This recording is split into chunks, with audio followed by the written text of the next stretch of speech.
Hello दोस्तों, नमस्कार। मैं शैलेंद्र सर। आज हम क्वाड्रेटिक इक्वेशन के बारे में बात करेंगे। क्वाड्रेटिक इक्वेशन एक ऐसा चैप्टर है जिसके बारे में क्लास 8th में बातें हो चुकी है, क्लास 9th में बातें हो चुकी हैं। अब हमारे पास क्लास 10th है जिसमें दोबारा से हमें तीसरी बार कहना चाहिए, फिर से हमें इसके बारे में बात करनी है। लेकिन आज हम कुछ बहुत अच्छा सा, आउटस्टैंडिंग सा, ट्रिमेंडस सा कुछ पढ़ने वाले हैं। क्वाड्रेटिक में बहुत काम आने वाला है, बहुत काम आने वाला है। जहाँ कहीं भी आप क्वाड्रेटिक में फंस जाते हैं, आज की जो क्लास होगी वो आपको हमेशा उस सेशन से बाहर निकाल देगी, हमेशा उस प्रॉब्लम से बाहर करेगी। प्लीज मेरे कैमरे को हिलाएं ना। तो हमने स्टैंडर्ड इक्वेशन देखी हुई थी क्वाड्रेटिक की। स्टैंडर्ड इक्वेशन जो थी क्वाड्रेटिक की वो हुआ करती थी ax² plus bx plus c is equal to 0। यहाँ मैं आपको पहले भी बता चुका हूँ कि जो a है, b है, c है, इन्हें हम कांस्टेंट टर्म कहते हैं। यहाँ पर जो x हमने यूज किया हुआ है that is named as variable. तो वेरिएबल की वैल्यूज बदल सकते हैं, वेरिएबल का मतलब ही ये होता है। तो यहाँ पर x के लिए हम अलग अलग वैल्यू निकाल सकते हैं, पुट ऑन कर सकते हैं, वो सारी चीजें। तो आज हम इसके पहले वाले सेशन में हमने शायद फैक्टराइज करना इसको सीखा हुआ है। क्लास 8th में भी आप फैक्टराइज कर चुके हैं, 9th में भी आपने फैक्टराइजेशन यूज किया होगा। यहाँ पर हम फैक्टराइजेशन 10th में भी करते हैं। आज हम फैक्टराइजेशन के अलावा एक मेथड देखेंगे जिसको हम कहते हैं फॉर्मूला मेथड। Formula method. तो पहले तो हम ये बात करें कि फॉर्मूला होता क्या है। फॉर्मूला होता है जिससे बिना फैक्टराइज किए ABC की वैल्यू को यूज करके डायरेक्टली आप x के आंसर निकाल सकते हैं। तो x के आंसर निकालने की बात अगर आ गई तो क्या आप मुझे बता सकते हैं कि अगर ऐसी कोई इक्वेशन आपके पास हो तो उसमें x के कितने आंसर आने वाले? 2 आने वाले। हम जानते हैं जितनी हाईएस्ट पावर उतने ही उसके रूट्स होते हैं, ये तो हम सबको अच्छे से पता है। तो यहाँ पर 2 आंसर आने वाले हैं। उस 2 आंसर के लिए जो फॉर्मूला आप यूज करोगे बहुत सिंपल है, अभी कभी याद हो जाएगा। x इज इक्वल टू, यहाँ आप लिखेंगे -b, फिर आप लगाएंगे प्लस माइनस, फिर आप यहाँ लिखेंगे रूट के अंदर b² माइनस 4ac और डिनोमिनेटर में होल आप लिखने वाले हैं 2a। तो आप यहाँ देखें, एक बार आपका प्लस लेके, एक बार आपका माइनस लेके 2 आंसर आ जाएंगे। तो आपके पास ये फॉर्मूला बना x is equal to -b plus minus root के अंदर में b² माइनस 4ac और whole denominator is having 2a।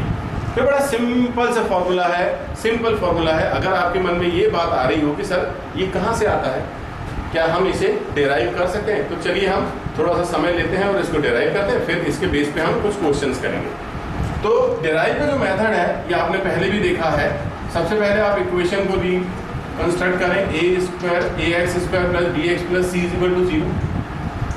मैं 2 बातें कहता हूँ, या तो पूरी इक्वेशन को आप a से डिवाइड कर लें या a कॉमन ले लें, ठीक है ना। तो अगर आप डिवाइड करते तो ये क्या बन जाता, x², ये क्या बन जाता है b/ax plus c/a is equal to 0। भाई दोनों तरफ आपने a से डिवाइड किया, अब 0 का आप a से डिवाइड करोगे तो बदलने रहने वाला, 0 रहने वाला, ठीक है।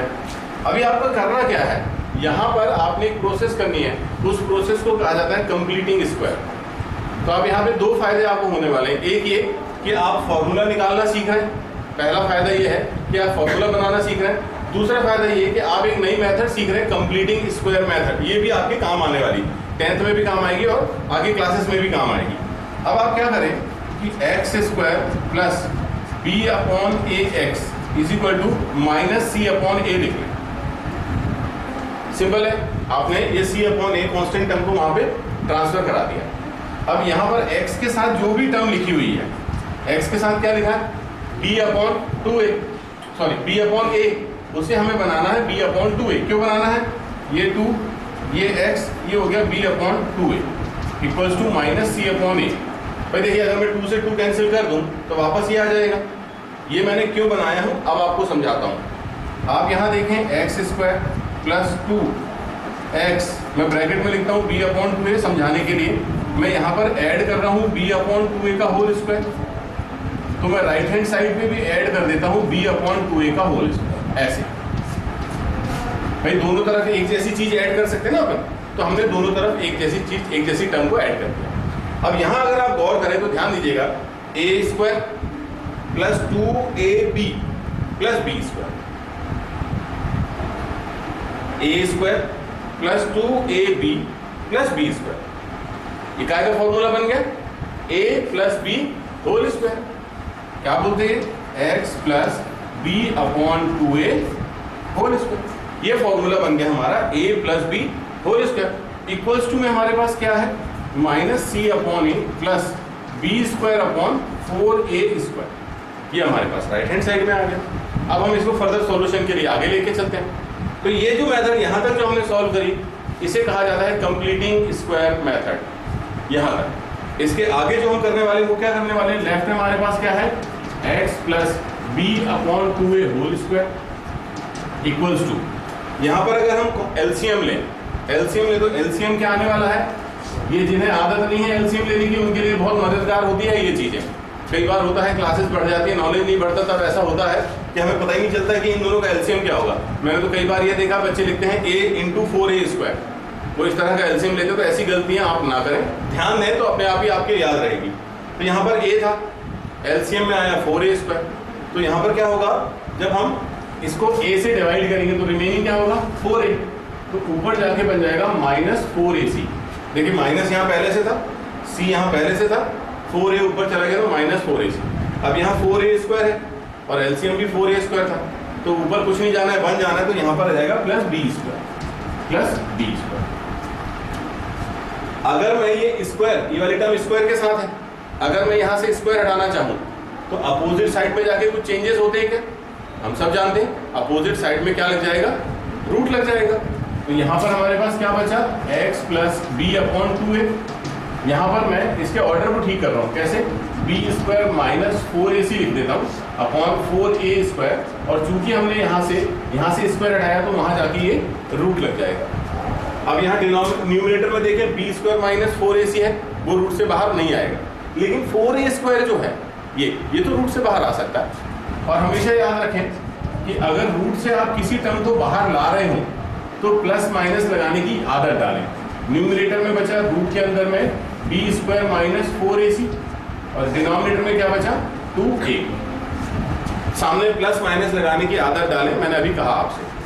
अब अगर हम इस टर्म को, कौन सी टर्म को, प्लस बी अपॉन 2a को ट्रांसफर करके वहां ले जाएं, तो वहां मैं लिखूंगा माइनस बी अपॉन 2a, यहाँ लगा हुआ है प्लस माइनस, देन यहाँ पर न्यूमरेटर है B square minus 4ac upon क्या है 2a।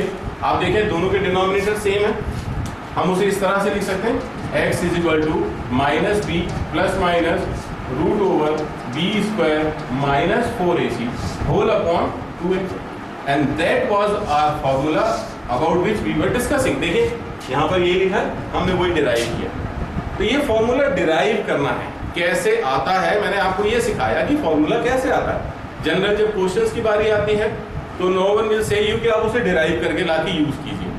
जब क्वेश्चंस आते हैं तो फिर हम इसका यूज कैसे करते हैं वो भी हम देख लेते हैं। अभी एग्जांपल के तौर पे हम एक क्वेश्चन लेते हैं। एग्जांपल के तौर पे हमने लिया x square plus 5x plus 6 is equal to 0। Suppose करो ये हमारा एक क्वेश्चन है जिसमें हमसे कहा जा रहा है कि find the value of x। तो जो प्राइमरी लेवल पे मैंने आपको बात सिखाई थी, हमेशा याद रखिएगा कि सबसे पहला काम आप a, b और c की वैल्यू निकाल लें। तो यहाँ पर अगर a की वैल्यू के बारे में बात करें, a कितना है 1, b का सोचे तो b कितना है 5, और c के बारे में सोचे तो 6। हमारी वैल्यू निकल गई a, b और c की। हमारा फॉर्मूला क्या हम बार बार लिखेंगे तो हमें जल्दी याद होगा, minus b plus minus root के अंदर में b square minus 4ac upon 2a। अगर हम फॉर्मूला बार बार लिखेंगे तो हमें याद होगा। हर सवाल में आप फॉर्मूला लिखने की आदत डाल लें। तो यहाँ पर हो गया x is equal to, b की वैल्यू कितनी है -5 प्लस माइनस रूट ओवर, यहाँ पर b square become 5 square minus 4, a is 1 and c is 6, then here it is 2 into 1। Now -5 plus minus root के अंदर में क्या है 25 माइनस 24 अपॉन 2 बन गया 2। Now what is it, x is equal to -5 plus minus 25 minus 24 is also 1 and root के अंदर 1 है तो रूट के बाहर भी 1 ही रहेगा। तो अपन डायरेक्टली यहाँ क्या कर रहे हैं 1 लिख रहे हैं, देन इन डिनोमिनेटर 2। इस टर्म के पहुंचने के बाद में एक बार हम प्लस साइन को यूज करेंगे फॉर आवर आंसर, एक बार हम माइनस साइन को यूज करेंगे for our answer. So x is equal to -5 plus 1/2. What is it? -4/2. After cancellation x is equal to -2. Give it a box. हमेशा box बनाने की आदत डालें। बॉक्स हम उन चीज़ों को बनाते हैं जो चीज़ें हमारे लिए एज अ रिजल्ट होती हैं और इम्पोर्टेंट होती हैं। जैसा हमने एक बारी प्लस साइन लिया था, यहाँ पर हम एक बारी माइनस साइन ले लेते हैं। x is equal to -5 - 1/2, so that x is equal to -6/2. After cancellation our answer is -3. That's our required answer. तो हमारे पास ये जो मेथड है, ये मेथड कहलाती है फॉर्मूला मेथड। ये जो तरीका है ये उस फॉर्मूले को डिराइव करने का एग्जाम पॉइंट ऑफ व्यू से जरूरी नहीं है, पर एटलीस्ट हमें पता तो होना चाहिए ना कि जो फॉर्मूला हम यूज करने वाले हैं, जो यूज कर रहे हैं, वो फॉर्मूला आता कहाँ से और कैसे आता है। फिर यहाँ पे दुगना फायदा है, हमें फॉर्मूला तो मिला ही मिला, साथ में एक कंप्लीटिंग स्क्वायर मेथड भी मिली। तो हमारे यहाँ पे डबल फायदे हो गए कि हमने कंप्लीटिंग स्क्वायर मेथड सीखा और साथ में हमने इसे x की वैल्यू निकालने के लिए एक नया फॉर्मूला भी हमने डिराइव कर लिया। अब क्या होता है कि जब हम इसी बारे में बात करने चलते हैं क्वाड्रेटिक इक्वेशन के बारे में आगे, चाहे क्वाड्रेटिक इक्वेशन हो या कोई दूसरा चैप्टर हो, एक बहुत बहुत बहुत बड़ी प्रॉब्लम जिसको मैं हमेशा से वर्ड प्रॉब्लम कहता हूँ, ये बच्चों को हमेशा तंग करती चली आएगी, हमेशा तंग करती चली। और ख़ास करके जब इन वर्ड प्रॉब्लम्स में अगर वो अपस्ट्रीम डाउन स्ट्रीम वाले सवाल हो तो बच्चे और भी ज़्यादा इरिटेट होते हैं कि सर ये सवाल तो बिल्कुल, क्वेश्चन तो बिल्कुल हमारे पल्ले नहीं पड़ते हैं। स्पीड डिस्टेंस से रिलेटेड क्वेश्चन हमेशा उनके लिए परेशानी बनते हैं। तो गाइस ऐसा करते हैं, एक क्वेश्चन हम डील करते हैं जो वर्ड प्रॉब्लम से रिलेटेड होगा और उसका जो वैल्यू निकालने की होगी, अगर उसमें सॉल्यूशन निकालना होगा तो हम फॉर्मूले मेथड की यूज से फिर उसको सॉल्व करेंगे। तो हमें यहाँ पे दो फायदे होने वाले हैं, एक फायदा वर्ड प्रॉब्लम का और दूसरा फायदा हमारे पास में use of formula of quadratic equation. ये हमें डबल फायदे हो जाएंगे। तो गाइस छोटा सा क्वेश्चन मैं लिख देता हूँ, the speed of boat in still water. मेरी राइटिंग पे आप बिल्कुल ना जाएं, कोई खास अच्छी मेरी राइटिंग है नहीं। The speed of boat in still water is 8 kilometer per hour. It can go 15 kilometer. It can go 15 kilometer. What is it? Upstream. Upstream. And 22 kilometers downstream.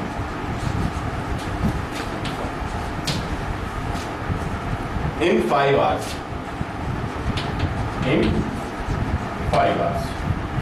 So find the speed of the stream. Find speed of stream.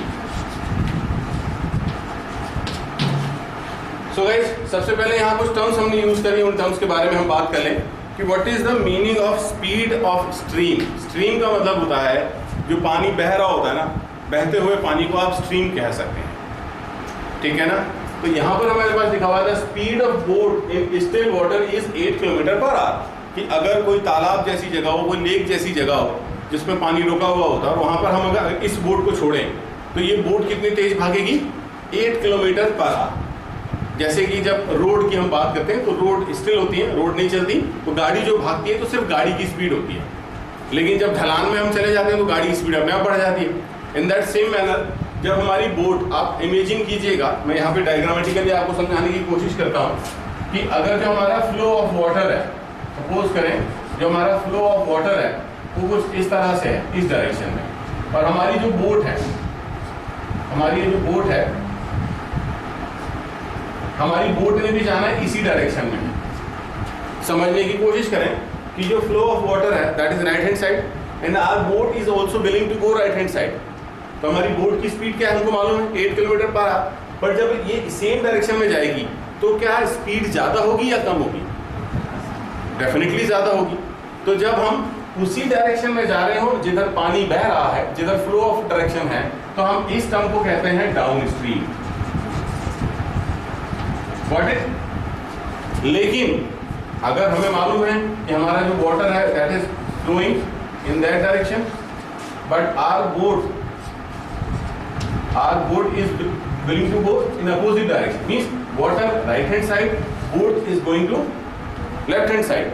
आप खुद एक imagination कीजिए कि जब आप किसी ढलान पे साइकिल चलाएं, गाड़ी चलाएं, तो ढलान पे जब आप नीचे आते हैं तो आपकी स्पीड ज़्यादा होती है, लेकिन जब उसी ढलान पे आप वापस आ रहे होते हैं तो ज़्यादा स्पीड से आते हैं, एवरेज स्पीड से आते हैं या कम हो जाती है?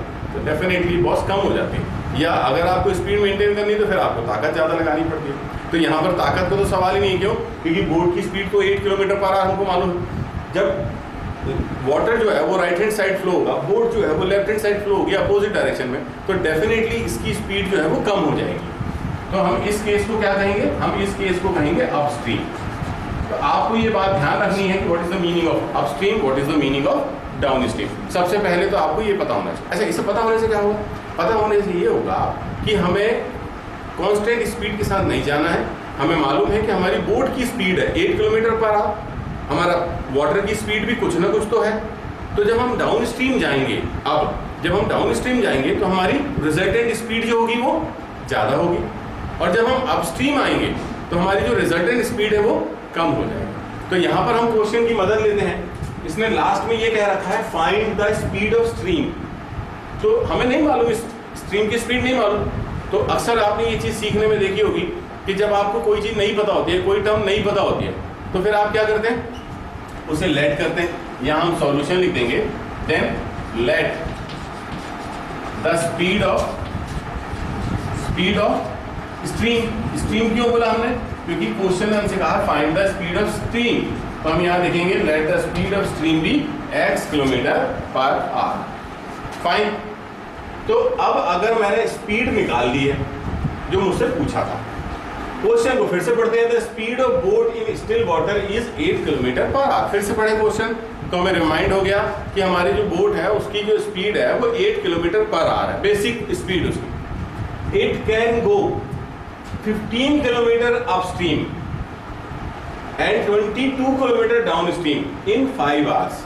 मतलब 5 घंटे अगर ये आप बोट पर बैठ जाओ घूमने के लिए, 5 घंटे उसमें आप बैठे हो, तो 5 घंटों में क्या होगा कि ये 15 किलोमीटर जा सकती है अपस्ट्रीम और 22 किलोमीटर जा सकती है down stream, and the total time taken in travelling such distance will be 5 hours. तो अब यहाँ पर मैं आपको वापस किसी ऐसी छोटी क्लास में लेके चलता हूँ जहाँ पर आपने पढ़ा हुआ है speed is equal to distance upon time. Speed is equal to distance upon time हमने पढ़ रखा है। तो यहाँ पर सवाल ये पैदा होता है कि हम किन दो टर्म्स को लेके क्वेश्चन को बनाने वाले हैं। ठीक है, तो अगर मैं बात करूं डिस्टेंस, तो क्या हमारे पास डिस्टेंस है?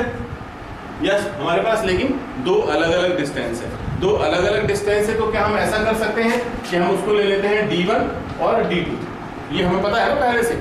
दूसरे नंबर पे हमें टाइम पता है क्या? हाँ, हमें टाइम पता है, लेकिन हमें टाइम कौन सा पता है? टोटल टाइम पता है। अप स्ट्रीम वाला और डाउन स्ट्रीम वाला जो टोटल मिला के टाइम हुआ, हमें वो टाइम पता है। मतलब हमारे पास, हम यहाँ लिख भी सकते हैं ना, हमारी हीट तो बना रहे हैं हम, तो हमने लिख दिया टोटल टाइम जो है वो हमें पता है, वो कितना है? 5 आवर्स। अब स्पीड हमें पता है क्या? हाँ, हमें स्पीड पता है। हमें स्पीड बोट की पता है, लिखा हुआ है। हमें स्पीड वाटर की पता है, हाँ पता है। तो अगर मैं आपसे पूछूं कि बोट की स्पीड जो है वो 8 किलोमीटर है, आप देखें वाटर की स्पीड जो है वो x किलोमीटर है, तो क्या आप मुझे बता सकते हैं कि जब डाउन स्ट्रीम जाएंगे तो स्पीड कितनी होगी? 8 + x। Very good guys. क्या बोले आपने?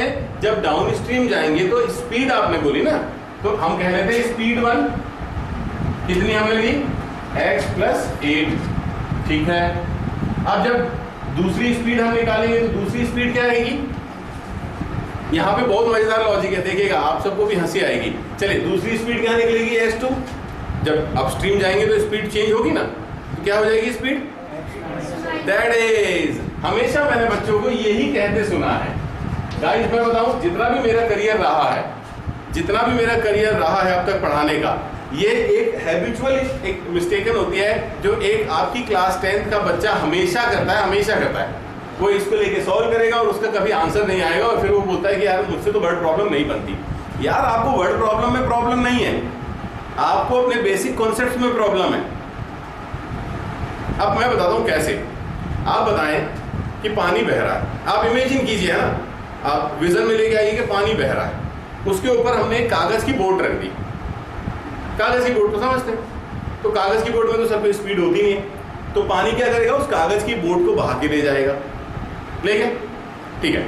हमने क्या करी, पानी जो बह रहा है उसकी स्पीड हो रही है 5 किलोमीटर पर आवर, पानी की स्पीड हो रही, बह रहा तो स्पीड भी होगी, तो 5 किलोमीटर पर आवर हमने ले ली पानी की स्पीड। उसके ऊपर हमने एक बोट रखी, हमने बोट रखी, छोटी बोट है, मोटर लगी छोटी सी, तो उसकी स्पीड मान के चलो 1 किलोमीटर पर आवर है। तो अब वो भी उधर ही जाना है, हमने मोटर चालू कर दी और हमने उसको उसी डायरेक्शन में बहा दिया जिधर पानी बह रहा था। तो फ्लो ऑफ करेंट के डायरेक्शन में अगर हमने अपनी बोट को फ्लो कराया तो पूरी स्पीड कितनी निकल के आएगी, 6 हो जाएगी, 6 किलोमीटर। हमारी बोट की स्पीड कितनी थी, 1 किलोमीटर पर आवर, ठीक।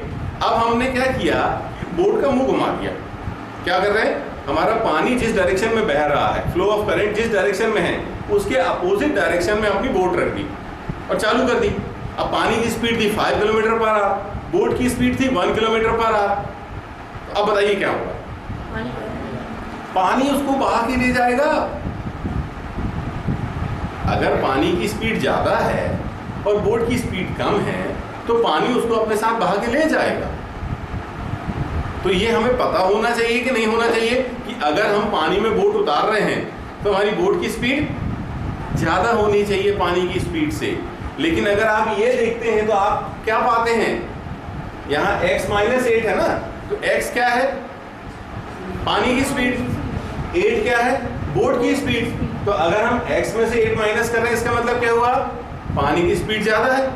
भाई आप हमेशा बचपन से सीख रहे हैं ना कि ज्यादा में से कम को माइनस करो, तो यहाँ आपने ज्यादा किसको ले लिया, पानी की स्पीड को, और कम किसको ले लिया, बोट की स्पीड को। ये तो पॉसिबल ही नहीं है। तो जब ये पॉसिबल नहीं है तो आप फर्दर सॉल्यूशन अगर बनाते तो आपका आंसर आएगा क्या, डेफिनेटली नहीं आने वाला ना गाइस। समझ गए मेरी बात। That is why I was handling all these things in rough area, ताकि आप इसे बेहतर तरीके से समझ सकें। अब मैं यहाँ आपको फेयर में इन्हीं सारी चीजों को असेंबल करके सिखाता हूँ। कैसे, हमने लिया let the speed of stream b x kilometre, तो हम यहाँ लिखेंगे स्पीड एट डाउन स्ट्रीम। आप समझ गए इसको, तो स्पीड एट डाउन स्ट्रीम मतलब हम टोटल स्पीड के बारे में बात कर रहे हैं, वो क्या निकल के आएगी, x + 8 किलोमीटर पर आवर। अब मैं सेम चीज लिख रहा हूं यहाँ पे, स्पीड एट अपस्ट्रीम। अब आप सही बताएंगे मुझे कितनी आएगी, how much, 8 - x kilometre per our. अब करेक्शन हो गया, ठीक है। दूसरे नंबर में हमने क्या बात करी थी, हमारे पास दो अलग अलग डिस्टेंसेस हैं, तो डिस्टेंस ट्रेवल्ड आप लिखें, डिटेल में लिखें, मत घबराएं। डिस्टेंस ट्रेवल्ड अपस्ट्रीम, तो अपस्ट्रीम कितना डिस्टेंस ट्रेवल किया हमने, 15 kilometre. And then again distance travel downstream कितना हुआ, 22 किलोमीटर। डिस्टेंस ट्रेवल्ड अपस्ट्रीम हो गया 15 किलोमीटर, डिस्टेंस ट्रेवल डाउनस्ट्रीम हो गया 22 किलोमीटर। अब ये बताएं आप मुझे कि हमारे पास जो टाइम दिया हुआ था वो तो टोटल टाइम दिया था, टोटल टाइम दो अलग अलग टाइम लग रहे हैं। दो अलग अलग कैसे लग रहे हैं, एक बारी जब आप अपस्ट्रीम जाओगे तब कुछ समय लोगे और फिर वापस भी आओगे तब कुछ समय लोगे, और टोटल मिला के कितना हुआ, 5 आवर्स। तो क्या मैं ऐसा कह सकता हूं आपसे कि total time is equal to time at upstream plus time at downstream, ऐसे कह दूं? तो टोटल टाइम हम यहाँ पे 5 आवर्स ले रहे हैं। ये किस बात का ले रहे हैं, ऊपर जाने का अपस्ट्रीम, नीचे आने का डाउनस्ट्रीम। दोनों में लगने वाले टाइम को हम 5 घंटे मान के चल रहे हैं, तो आपको पता है ये तो 5 है। अब ये टाइम एट अपस्ट्रीम हम कैसे निकालेंगे, तो मैं आपसे ये जो फॉर्मूला शेयर कर रहा था, इस फॉर्मूले को अगर आप गौर से देखें और इस फॉर्मूले से अगर मैं टाइम निकालूं तो क्या मैं टाइम ऐसे निकाल सकता हूं, time is equal to distance upon speed. तो यहाँ पर टाइम एट अपस्ट्रीम, अब स्ट्रीम के समय में डिस्टेंस बताइए 15 किलोमीटर, एंड उस वक्त स्पीड कितनी थी 8 - x, got it, plus down stream के टाइम में डिस्टेंस कितना है 22 किलोमीटर। इस समय आपकी स्पीड कितनी है x प्लस या 8 या 8 प्लस x, बात एक ही है। Very good.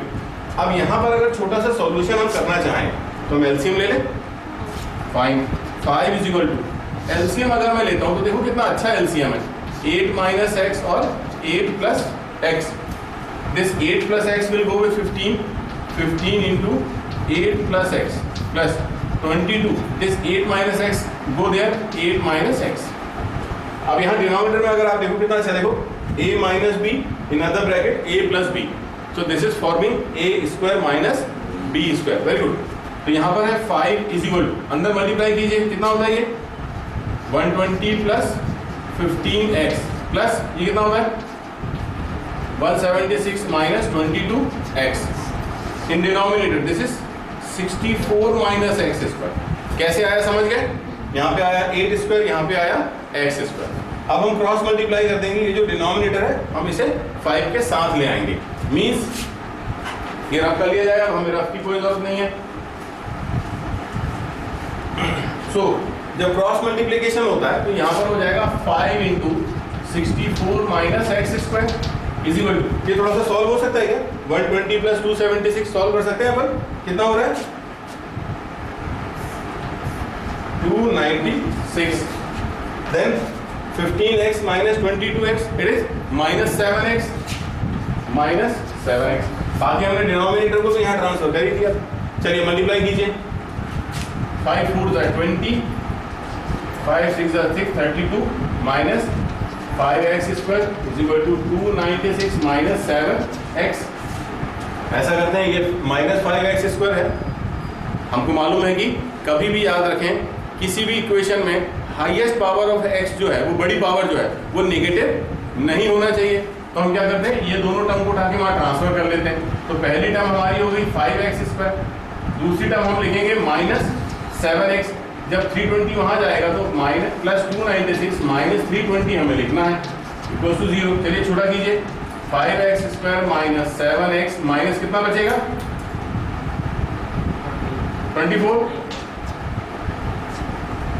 24 equals to 0। अब इसके बाद हमने क्या प्लान किया था, हम वर्ड प्रॉब्लम को हैंडल करना सीखेंगे। हमने सीख लिया, हम एक उस स्टेज तक आ गए जहां पर हम दो तरीके से कर सकते हैं। एक है फैक्टराइजेशन मेथड, एक है फॉर्मूला मेथड। तो हमने पहले ही डिसाइड किया था कि हम इस क्वेश्चन को फॉर्मूला मेथड से करेंगे।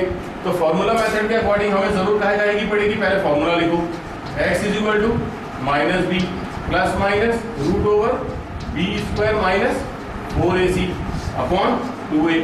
We need a is equal to 5, b is equal to b बताएं। Very good, it is -7। मैं आपसे पहले भी कई बार कह चुका हूं कि ये माइनस जो साइन है ये काफी गड़बड़ करता है। मैथ्स में यही सबसे ज्यादा परेशानी होती है कि हम अनकॉन्शियस हो जाते हैं, माइनस को पता नहीं क्यों हम इग्नोर करने लगते हैं, जबकि वो बहुत इंपॉर्टेंट टर्म है। And c is equal to -24। Now put all these value in the given formula.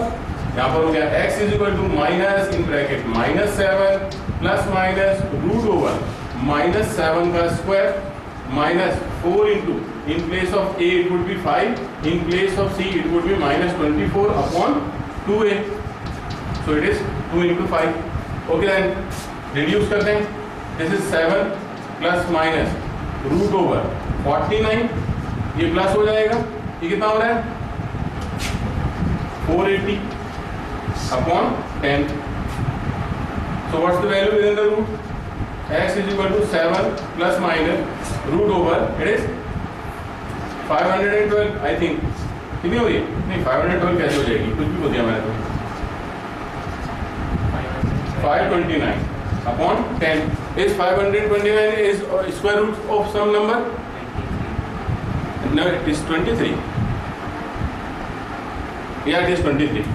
So to determine the value of x हम क्या करने वाले हैं अभी, x is equal to 7 plus minus 23 upon 10। एक बार हम प्लस लेंगे, एक बार हम माइनस लेंगे। तो प्लस लेते हैं तो क्या हो रहा है, x is equal to 7 plus 23 upon 10, so it is x is equal to 30 upon 10। After cancellation x is equal to 3। Give it a box, now take minus x is equal to 7 minus 23 upon 10, so it is x is equal to कितना हुआ, कितना, minus 16 upon 10, after cancellation is minus 8 upon 5, give it a box. अब आप खुद ही ये check करके मुझे बताएं कि which answer is correct and which answer is not correct, if not correct then why. यहाँ पर देखें, one answer is x is equal to 3 kilometre and another answer is x is equal to minus 8 upon 5. So as we all come to know in the previous section, हमें पहले से ये चीज मालूम है कि कभी भी स्पीड जो है वो निगेटिव हो ही नहीं सकती। सो माइनस साइन की वजह से हम इसे आंसर डिक्लेयर नहीं करेंगे, बट ये पॉजिटिव होने की वजह से हम कहेंगे कि द स्पीड ऑफ स्ट्रीम, हमसे पूछते हैं speed of stream is 3 kilometre per our. That is the solution for a word problem with the help of formula method. तो यहाँ पर गाइस आपने वर्ड प्रॉब्लम को एक बार ध्यान से सुननी है, समझनी है कि पहले उसे समझें वो कह क्या रहा है, उसकी वो सारी इंफॉर्मेशन जो उसने क्वेश्चन में दे रखी है उसे आप नोट डाउन करें, चाहे रफ एरिया में करें। धीरे धीरे धीरे आपकी आदत होगी। वर्ड प्रॉब्लम खासा प्रॉब्लम करती है सॉल्यूशंस बनाने में, सबसे ज़्यादा परेशान करती है, बट उतनी ही इम्पोर्टेंट भी होती है। अगर बात करी जाए याद कर लेंगे, हम कितनी वर्ड प्रॉब्लम को याद करेंगे और कहाँ तक करते रहेंगे। मैथ्स तो खत्म नहीं होने वाली है, ना ही वर्ड प्रॉब्लम खत्म होने वाला है, और जब ये चीज़ें खत्म नहीं होने वाली और ये चलती ही रहनी है तो क्यों नहीं इन्हें सीख लिया जाए। और इन्हें सीखने का सबसे आसान तरीका यही है गाइस कि जो ये कह रही हैं उनसे बातें करो, उनकी बातें को सुनो, वो समझाएंगी, वो आपकी मदद करेंगी, डेफिनेटली करेंगी। सो गाइस मैं चाहूँगा कि आप किसी भी लेवल पे कुछ वर्ड प्रॉब्लम को डील करें और उनको सॉल्व करने के लिए आप इस फॉर्मूले मेथड की मदद लें। अगर कुछ प्रॉब्लम्स होती हैं तो फिर हम फर्दर सेशन में इसके बारे में बात करेंगे। Thank you very much.